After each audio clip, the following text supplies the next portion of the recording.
Hello everyone. अभी आप लोग में से बहुत सारे स्टूडेंट जुड़े होंगे लाइव सेशन में। पहले तो इतना देर लाइव सेशन लिए, उसमें बहुत सारे स्टूडेंट जुड़े, सभी को दिल से धन्यवाद। अब यहाँ पर हम लोग आराम से वो चीज़ पे बात करेंगे। किन किन टॉपिक पे बात करेंगे पहले हम आपको यही बता देते हैं। पहला कि डाउनलोड ऑफ़र लेटर डाउनलोड कैसे करेंगे, ठीक है, और इसका आगे का प्रोसेस क्या होगा। तीसरा, अगर नाम नहीं आया तो क्या होगा। किसी किसी पे दिख रहा होगा सीट नॉट अलॉटेड, कॉलेज पसंद नहीं आया तो क्या करेंगे, गैप ईयर का क्या है, डॉक्यूमेंट क्या क्या लग रहा है, सब पे बात करेंगे। वीडियो लंबा हो सकता है और लास्ट में बैच के बारे में भी बात करेंगे। एक वीडियो में काम तमाम। चलो, क्योंकि यार बोलते बोलते थक गए पता है। तो यहाँ पर हम कैसे लॉगिन करेंगे, तो सबसे पहले समर्थ पोर्टल पर आइए। समर्थ पोर्टल पर जब आएंगे यहाँ पर तो एडमिशन नोटिस, इस पे जाएंगे। ओपन हो जा भाई। पहले तो जो स्टूडेंट को नहीं पता होगा उसको हम पहले बताना चाहेंगे कि 24 तारीख को आने वाला था फर्स्ट मेरिट लिस्ट आप लोगों का, लेकिन आ गया 23 तारीख के रात को ही। बहुत सारे स्टूडेंट हम लोग 2-3 बजे तक तो खुद ही जगे हुए थे, ठीक है। अब यहाँ पर पूरा कट करना पड़ेगा। देखो यहाँ पे जब आप समर्थ पोर्टल पे आएंगे तो लॉगिन करने के लिए बताया जा रहा है, आप इसको लॉगिन कर लीजिए।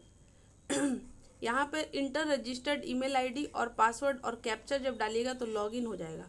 लॉगिन अगर हो गया और अगर आप लोगों को पासवर्ड अगर गुम हो गया तो click to reset your password, और यहाँ पे जब क्लिक करिएगा तो ईमेल आईडी पर आपको ओटीपी जाएगा और वहाँ से आप जो है अपना पासवर्ड बनाकर और फिर से ईमेल आईडी पासवर्ड और कैप्चर डालकर लॉगिन कर लेंगे। जब हम लॉगिन कर लेंगे तो क्या इंटरफेस ओपन होगा हम आपको दिखाते हैं। तो देखिए, जब हम लोग लॉगिन करेंगे तो डैशबोर्ड ऐसे ओपन हो जाएगा, आपका नाम वगैरह दिखेगा और यहीं से आपको आपका रेफरेंस आईडी भी दिखेगा। यहाँ पर जब जाएंगे तो यहाँ पर लिखा हुआ है सबमिट एप्लीकेशन, इसके नीचे देखिए व्यू ऑल पर क्लिक करेंगे, ठीक है। जैसे जैसे बताएं, देखो क्या है ना कि वीडियो अगर हम बनाएंगे तो फिर वहाँ पे किसी का भी डिटेल दिखने का चांस हो जाता है अब, ठीक है। तो यहाँ इसीलिए हम एक एक स्टेप बता रहे हैं, ऐसे करिएगा 100% ओपन हो जाएगा। व्यू ऑल पे जब क्लिक करिएगा, ठीक है, तो आपको नेक्स्ट व्यू ऑल पे क्लिक करेंगे तो आपका एप्लीकेशन ओपन हो जाएगा और यहाँ पर आपको फॉर्म नंबर दिखेगा और यहाँ पर फॉर्म नंबर के जस्ट नीचे यहाँ पर दिखेगा आपको click here to view seat allocation, यानी कि आपका सीट एलोकेट हुआ है नहीं हुआ है, यहीं पे क्लिक करने से दिखेगा। इस पर जब हम क्लिक करेंगे तो इस तरह से आपका इंटरफेस ओपन हो जाएगा। अब यहाँ पर देखिए, जब हम इसको ओपन करते हैं तो यहाँ पर रेफरेंस आईडी वगैरह दिया हुआ है और यहाँ पर लिखा हुआ है कि कौन सा कॉलेज जो है आपका, जो भी कॉलेज अलॉट हुआ होगा वहाँ पर दिख रहा है। यहाँ पर प्रिंट एडमिशन ऑफ़र, अगर आपके मनपसंद कॉलेज मिला है तो प्रिंट एडमिशन ऑफ़र पे जाइए और प्रिंट कर लीजिए, मतलब डाउनलोड कर लीजिए। उसके बाद अब यहीं पर वो सारे स्टूडेंट जिनका कॉलेज नहीं मिला होगा लिख रहा होगा no seat allotted. No seat allotted का मतलब ये कि आपको कोई कॉलेज नहीं मिला है। अब नेक्स्ट टाइम यानी कि फर्स्ट मेरिट लिस्ट में जो कट ऑफ गया होगा आपको, आपका उतना उस कॉलेज के लिए, मान लो कि हम कॉलेज चूज किए हैं JDU means college history, late assume, और हिस्ट्री का कट ऑफ कुछ गया होगा और मेरा कट ऑफ उससे कम है और ठीक है, तो मेरा फर्स्ट मेरिट लिस्ट में नाम नहीं आएगा तो नो सीट अलॉटेड यहाँ पे दिखेगा। नो सीट अलॉटेड का मतलब ये नहीं है कि आपका मेरिट आएगा ही नहीं नाम, आपका फर्स्ट मेरिट लिस्ट में नाम नहीं आए तो आपका जब कट ऑफ उतना जाएगा तो सेकंड मेरिट लिस्ट में आपका नाम आएगा, ठीक है। बात समझ में आया। फर्स्ट मेरिट लिस्ट के लिए आपका कट ऑफ उतना नहीं था कि फर्स्ट मेरिट लिस्ट में आपका नाम आए, सो अगर कट ऑफ और डाउन जाएगा तो उस मेरिट लिस्ट में आपका नाम आएगा, ठीक है। जिसका यहाँ पर जैसे कॉलेज मिल गया तो ऑफर लेटर यहाँ पे डाउनलोड कर लिए।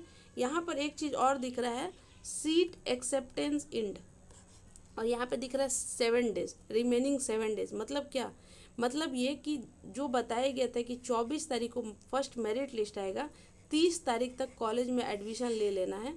31 तारीख को जो है आपका कॉलेज वेरीफाई करेगा अपने तरफ से। तो यहाँ पर यही 30 तारीख तक के लिए दिख रहा है कि रिमेनिंग 7 डेज, समझ में आया? दिख रहा है कि उसका 7 तारीख मतलब 30 तारीख तक जो है पेमेंट वेंड हो जाएगा। यही दिख रहा है ना, 30 अगस्त यही वाला बात को बताया गया है। अच्छा, यहाँ पर जो नो सीट अलॉटेड वाले होंगे उनको भी ऐसे ही दिखेगा, तो वो परेशान मत हो, ये डिफ़ॉल्ट है, सब में दिखेगा, ठीक है। और ये किसके लिए अपकमिंग डेडलाइन दिख रहा है? पीजी फर्स्ट राउंड यानी कि फर्स्ट मेरिट लिस्ट का एडमिशन के लिए दिख रहा है कि 30 अगस्त लास्ट डेट है। ये भी बात समझा दिया। अब देखो बात समझ में आए। अब इसके बाद क्या करना है, यहाँ से डाउनलोड कर लोगे।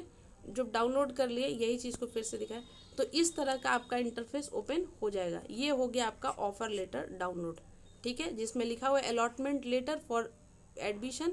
आपका कॉलेज वगैरह सब दिया है कि अलॉट कौन सा कॉलेज हुआ है। यहाँ पर कॉलेज अलॉट हुआ है टीपीएस कॉलेज, ठीक है, टीपीएस कॉलेज अलॉट हुआ है। अब यहाँ पर देखो, अब यहाँ पर क्या क्या डॉक्यूमेंट रिक्वायर्ड फॉर वेरिफिकेशन। अब क्या करिएगा, आप जिस भी आपका कॉलेज में एडमिशन के लिए दिया गया आप उसके साइट पर जाकर एडमिशन लेंगे और पेमेंट भी वहीं पे करेंगे, सब कुछ हो जाएगा। देन कॉलेज में जाना है, उस कॉलेज में कुछ डॉक्यूमेंट्स के साथ। अब यहाँ पर जो डॉक्यूमेंट नहीं है उसके बारे में भी बात करेंगे। पहले ये समझिए कि कौन कौन सा डॉक्यूमेंट लग रहा है, यही सारा वीडियो में भी बताए थे। डाउनलोड अप्लीकेशन फॉर्म, ठीक है, डाउनलोड अलॉटमेंट लेटर, अपना फॉर्म भी डाउनलोड कर लीजिए और अलॉटमेंट लेटर भी डाउनलोड कर लीजिए। यही अलॉटमेंट लेटर है आप लोग का। मैट्रिक 10th का सर्टिफिकेट फॉर किस लिए 10th का सर्टिफिकेट मांगा जा रहा है? ओरिजिनल डेट ऑफ बर्थ को वेरीफाई के लिए। 12 का मार्कशीट चाहिए, ओरिजिनल भी लग सकता है या डिजी लॉकर वाला भी चलेगा। अच्छा, ग्रेजुएशन का मार्कशीट चाहिए, सीएलसी या एससीएलसी सर्टिफिकेट, वो भी ओरिजिनल। नहीं है तो अंडरटेकिंग का फॉर्म यूज करेंगे हम लोग, दिखाएंगे आपको अंडरटेकिंग का form. Certificate related to reserve category, अगर आप वैसे स्टूडेंट हैं जो रिजर्व कैटेगरी से आते हैं तो भी सर्टिफिकेट लगेगा। वैसे स्टूडेंट जो फिजिकली चैलेंज्ड है मोर देन 40%, या वैसे लोग जो ईडब्ल्यूएस कैटेगरी से आते हैं उनको भी, वो सारे स्टूडेंट भी सर्टिफिकेट लगाएंगे, यूज करेंगे, ठीक है। Affidavit for notary for gap year. अब यहाँ पर ही सवाल आ रहा है कि ये गैप ईयर का तो मेरे पास नहीं है। देखो, गैप ईयर किन सारे स्टूडेंट्स को यूज करना है, जहाँ पर इफ़ एप्लीकेबल यानी कि वैसे स्टूडेंट जिनको इस मतलब ये देखो क्या होता है कि जैसे मान लो कि कोई 25 में यूजी किया, 26 में पीजी कर रहा है, गैप तो नहीं हुआ है। लेकिन मान लो कोई 22 में, 23 में, 24 में किया है यूजी और फिर 26 में आकर कर रहे हैं पीजी, तो आप बीच में कहाँ थे? मतलब समझ में आ रहा है? तो ये गैप हुआ। यही गैप ईयर का जो है आपको जो है कोर्ट से मतलब एक सर्टिफिकेट बनवाना होता है। बट हम कुछ कॉलेज में जहाँ जहाँ बात किए वहाँ पर ज़रूरत नहीं है, मतलब सब कॉलेज नहीं मांग रहा है कि आप गैप ईयर सर्टिफिकेट ले आओ। तो आप 30 तारीख तक वेट क्यों करोगे? अपना अगर एडमिशन लेना है एडमिशन लीजिए, कॉलेज में जाके डॉक्यूमेंट वेरीफाई करवाइए। अगर आपको लगता है कि भाई कॉलेज वाला मांग ही रहा है तो फिर ये ले आएंगे, नहीं तो ज़रूरत नहीं है, पहले ऐसे ही कॉलेज जाओ। For recent colour passport size चाहिए आपका और आधार कार्ड। बात समझ में आई? ये ऑलरेडी हम आपको बताए थे पहले भी। अब हम आपको बताते हैं कि अगर जिन बच्चों के पास, जो स्टूडेंट के पास नहीं है, मान लो कि आपके पास इसमें से कुछ डॉक्यूमेंट्स नहीं है, तो वो क्या करेंगे हम आपको दिखाते हैं। सो ये है अंडरटेकिंग का फॉर्म, और ये अंडरटेकिंग के फॉर्म में अपना नेम वगैरह सब कुछ आप डालकर आप इसको पहले तो इसका प्रिंट ले लीजिए और प्रिंट लेकर अपना फिल कर लीजिएगा, कॉलेज में जाकर दीजिएगा। ये बिल्कुल जेन्युइन है। और ये आपको कहाँ मिलेगा? हमारे टारगेट मिशन के टेलीग्राम के ग्रुप पर आप इसको डाउनलोड कर सकते हैं। बात समझ में आया? सो यहाँ तक बात समझ में आ गया होगा आपको। अब वो सारे बात करते हैं कि मान लो कि आपका ये जो इतना सारा कॉलेज है और आपका पहला कॉलेज मिल गया, तब तो बल्ले बल्ले है, वेल डन।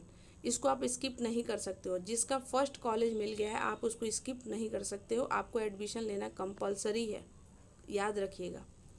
बाकी जो ये सारे कॉलेज है बीच वाले, और इसमें से अगर कोई कॉलेज मिला है और आपको पसंद नहीं है तो क्या करना है? कोई स्किप का बटन है, क्लिक करना है? नहीं, आपको क्या करना है, जहाँ पे लिखा हुआ है एक्सेप्ट ही मत करो, और वो खुद ही डिफ़ॉल्ट हो गया। जब डिफ़ॉल्ट हो गया तो फिर सेकेंड मेरिट लिस्ट में भी नाम नहीं आएगा, सेकेंड मेरिट लिस्ट में भी नाम नहीं आएगा। नाम तब आएगा जब एक नोटिस आएगा, नोटिस में देगा कि आप जो है एक कॉलेज चुनिए, चाहे 2 कॉलेज चुनिए, जैसे भी नोटिस में लिखा होगा। आपको फिर से अपना करेक्ट करना होगा फॉर्म, और फिर नोटिस के अनुसार आपको कॉलेज चुनना होगा। जब कॉलेज चुनिएगा तो फिर इसका मेरिट लिस्ट आएगा और उसमें नाम आएगा। ये प्रोसेस थोड़ा लग सकता है कि लंबा है, बट यही होता है। अभी यूजी का भी ऐसे ही चल रहा है, हर साल पीजी में भी ऐसे ही चलता है, सो घबराइए मत। और फिर से हम कह रहे हैं, जो स्टूडेंट हमारे मिशन गोल्ड बैच से जुड़ना चाहते हैं ज़रूर जुड़े, हम दिखाते हैं आपको। सो ये हम लोगों का 2 साल का मेंटरशिप प्रोग्राम है मिशन गोल्ड। इसमें देखो मतलब सोचो 2 साल का है, और इसमें एमए, एमएससी, एमकॉम तीनों तरह के स्टूडेंट हैं। और इसमें आप लोगों को जो भी एक्सपेक्टेशन होगा आप ज़रूर कमेंट सेक्शन बताइएगा, और इसका मिनिमम फ़ी क्या होगा ये भी बताइएगा, ठीक है। So thank you so much, wish you all the best. बाकी जो भी आप लोग का कमेंट्स से के अकॉर्डिंग रात तक हम फिर से अपडेट करेंगे कोई वीडियो, अगर आपका ज़रूरत होगा तो। Thank you. पहले इस वीडियो को देखिए, लाइक, कमेंट, शेयर, सब्सक्राइब ज़रूर करिए। सच में यार एकदम थक चुके हैं वीडियो बनाते बनाते।